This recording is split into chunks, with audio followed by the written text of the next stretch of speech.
జిల్లా జగన్పేట స్థానిక తెలుగుదేశం పార్టీ కార్యాలయంలో కాకినాడ జిల్లా తెలుగుదేశం పార్టీ అధ్యక్షులు జ్యోతుల నవీన్ ఆధ్వర్యంలో జ్యోతుల నెహ్రూ ఫౌండేషన్ వారు వికాస్ సంస్థ పిడి కరణం లచ్చారావు పర్యవేక్షణలో జాబ్ మేళా నిర్వహించారు. ఈ జాబ్ మేళాకు 350 మంది హాజరవగా 171 మందికి ఉద్యోగ అవకాశాలు కల్పించారు. వికాస్ పిడి లచ్చారావును ఘనంగా సత్కరించిన ఎమ్మెల్యే నెహ్రూ ఈ సందర్భంగా మాట్లాడుతూ ప్రతి ఒక్కరు వచ్చిన ఉద్యోగాలను సద్వినియోగం చేసుకుని మంచి ఉన్నత స్థానానికి ఎదగాలని కోరారు. ముఖ్యంగా ఈరోజు మీ తల్లిదండ్రులు మీకు ఉద్యోగం వచ్చిందని దారి ఖర్చులకు డబ్బులిచ్చి ఉద్యోగాలకు పంపించడం జరుగుతుంది. మీరు వారం రోజుల్లోపు ఉండి విచ్చేయడం పద్ధతి కాదని, మీరు ఏ ఉద్యోగాలు చేయడం వల్ల సీనియారిటీ వచ్చి రేపు రాబోయే రోజుల్లో వేరే కంపెనీలో మంచి శాలరీతో ఉద్యోగాలు రావడానికి అవకాశం ఉంటుందని అన్నారు. ప్రతి ఒక్కరు ఖాళీగా తిరగడం కన్నా ఏదో ఒక ఉద్యోగం సాధించడం వల్ల సీనియారిటీ వచ్చి మీకు మంచి భవిష్యత్తు ఉంటుందని అన్నారు. ఈ కార్యక్రమంలో మారిశెట్టి భద్రం, గోకెడ రాంబాబు, కొత్త కొండబాబు, వీరం రెడ్డి, కాశీబాబు, పాఠంశెట్టి మురళీకృష్ణ, ముసిరెడ్డి నాగేశ్వరరావు, బద్ది సురేష్ తదితరులు పాల్గొన్నారు.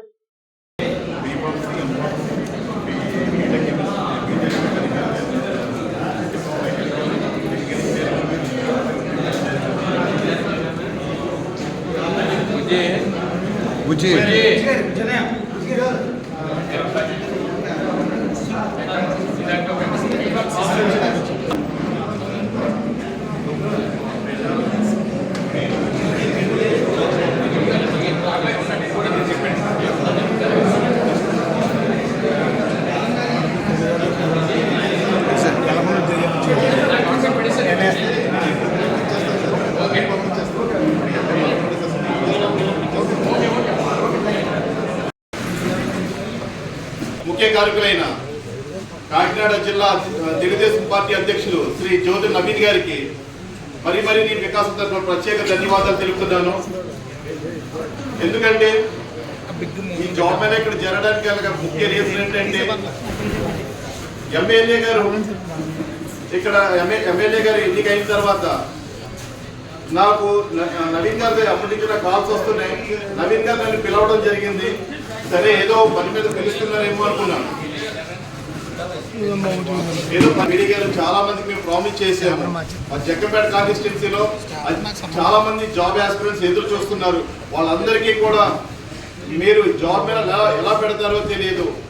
ప్రతి ఒక్కరికి కూడా ప్లేస్మెంట్ కల్పించే బాధ్యత మేమే పెడుతున్నాము. మీరు ఈ అవకాశం తీసుకుని మాకు ప్రతి నెలకు ఒకసారి కానీ లేకపోతే 15 డేస్ ఒకసారి కానీ మాకు జాబ్ మేళా ఏర్పాటు చేసి పిల్లలందరికీ కూడా ఒకవేళ వాళ్ళు స్కిల్ లేకపోతే ట్రైనింగ్ ఇచ్చైనా సరే ప్లేస్మెంట్ ఇవ్వండి అని చెప్పి నాకు ఎన్నికైన ఎలక్షన్ కంప్లీట్ అయిన 4వ తారీఖు రిజల్ట్ వస్తే నన్ను నవీన్ గారికి 6వ తారీఖు చెప్పడం జరిగింది.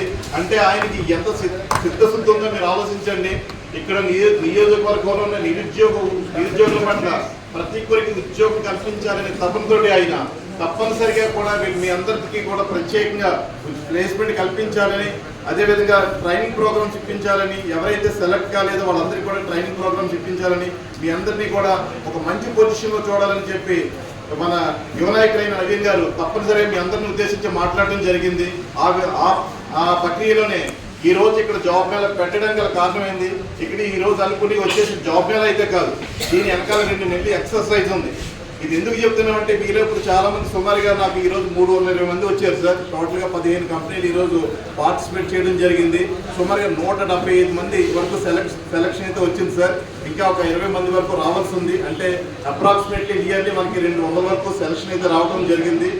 మీ అందరికీ కూడా మాక్సిమం ఒక 15 రోజుల్లో అయితే జాయినింగ్ ఉంటుంది. మా ఆఫీస్ నుంచి ప్రతి ఒక్కరికి కాల్స్ వస్తాయి. వికాస వెబ్సైట్లో మీ అందరి పేర్లో కంపెనీ వైజ్ కూడా పెట్టడం జరుగుతుంది. మీకు ఏ డౌట్ ఉన్నా సరే వికాస వెబ్సైట్లో మీ పేర్లన్నీ కూడా పెట్టడం జరుగుతుంది. మా వెబ్సైట్ www.vikasajobs.com. మీ జీవితాల్ని చక్కదిద్దుకునే ప్రయత్నంలో మీ కుటుంబాల్ని భారాన్ని అంతో ఎంతో మొయ్యాలనేటటువంటి తపనతో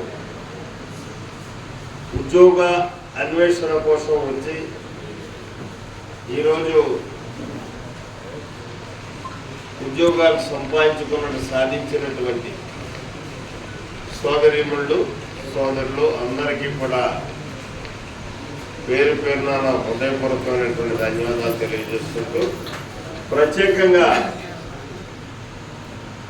ఇక్కడ దీనికి అందరికీ కారణం మనం ఎన్ని చేసినా తీసుకోవాల్సిన వాళ్ళు, రేపు మనకు అవకాశాలు ఇవ్వాల్సిన వాళ్ళు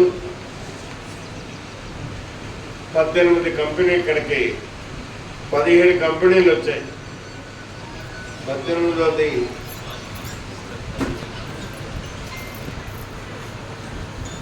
వచ్చినటువంటి ఇంటర్వ్యూ ఆఫీసర్స్గా వచ్చినటువంటి మిత్రులు అందరికీ పేరు పేరున మా ప్రత్యేక ధన్యవాదాలు. అలాగే పత్రికా విలేకరులు, మీడియా సోదరులు మీకు కూడా నా ధన్యవాదాలు.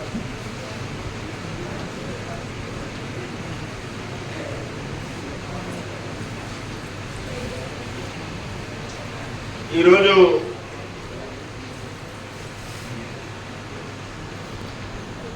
మీరు చదువుకున్నటువంటి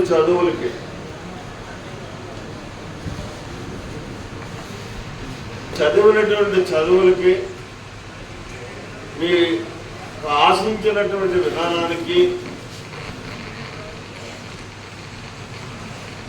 మన ప్రాంతంలో అవకాశాలు చాలా తక్కువ. ప్రత్యేకంగా జగ్గంపేట నియోజకవర్గంలో అయితే పరిశ్రమలు లేవు అని చెప్పొచ్చు. ఉన్నది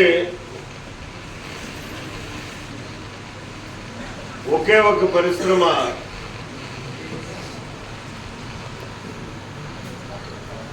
అంటే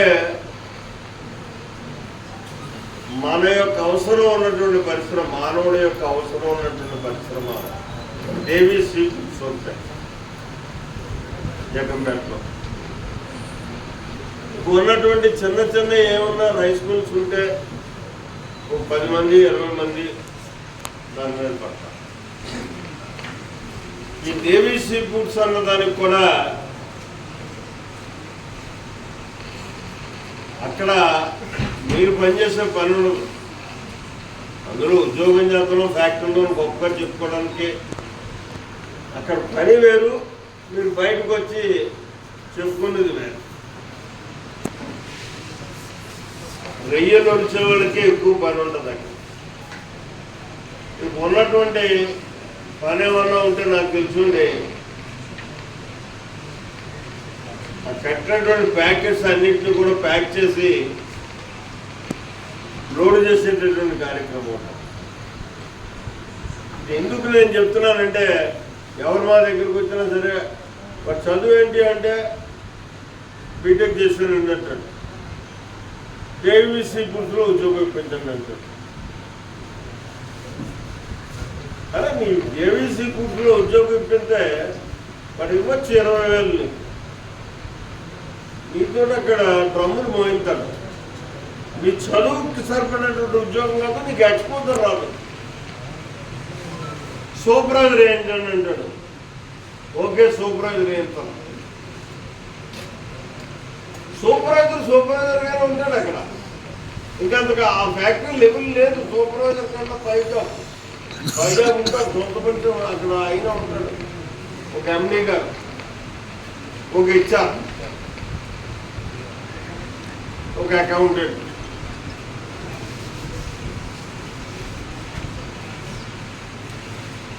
ఆ పరిస్థితుల్లో మన ప్రాంతం ఉన్నప్పుడు మీరు చదువుకున్నటువంటి చదువు మీకు ఉపయోగపడాలన్నా, భవిష్యత్తులో మీరంతా మంచి ఎక్స్పోజర్స్గా తయారవ్వాలన్నా ఎక్కడికో దిక్కునకు మనం బయట వెళ్ళాల్సిందే. వెళ్ళకపోతే మీ తల్లిదండ్రులు మీ పెట్టుకున్నటువంటి ఆశకి నిరాశ ఎదురవుతుంది. మీ జీవితాలు కూడా ఉపయోగం లేనటువంటి చదువుతోటి చదువుకున్నానని నిష్పత్తి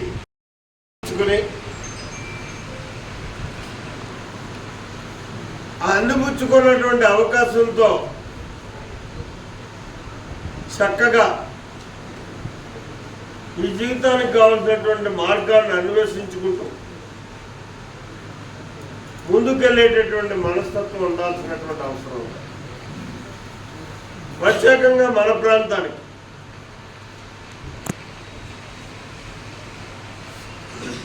అనేటటువంటి తాపత్రయంలో ఉన్నాను.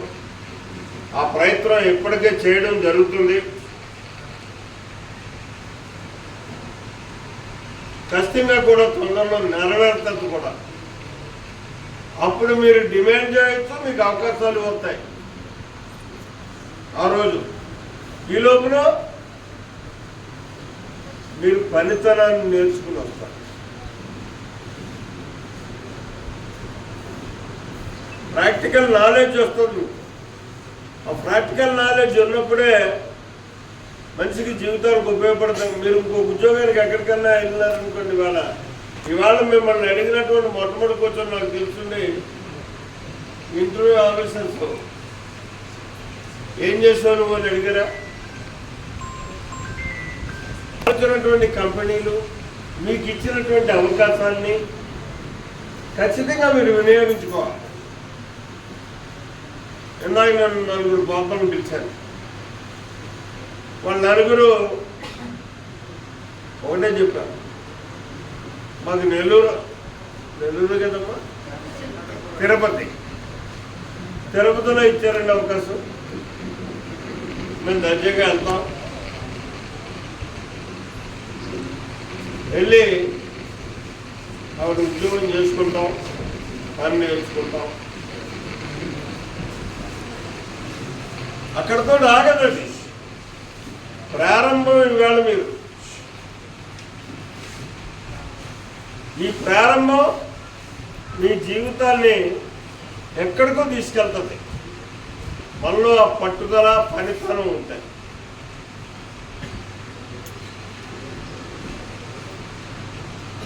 అంటే సరిపెట్టవచ్చు.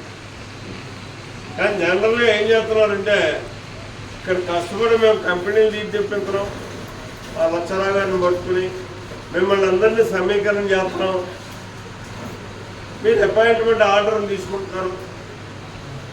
తీసుకొని తీరా అక్కడికి మళ్ళీ ఈ అపాయింట్మెంట్ ఆర్డర్ తోటి మీరు వెళ్ళిపోరు కదా. మీ తల్లిదండ్రులు అప్పో సప్పో చేసో 2000 3000 మీ చేతిలో పెట్టాలి.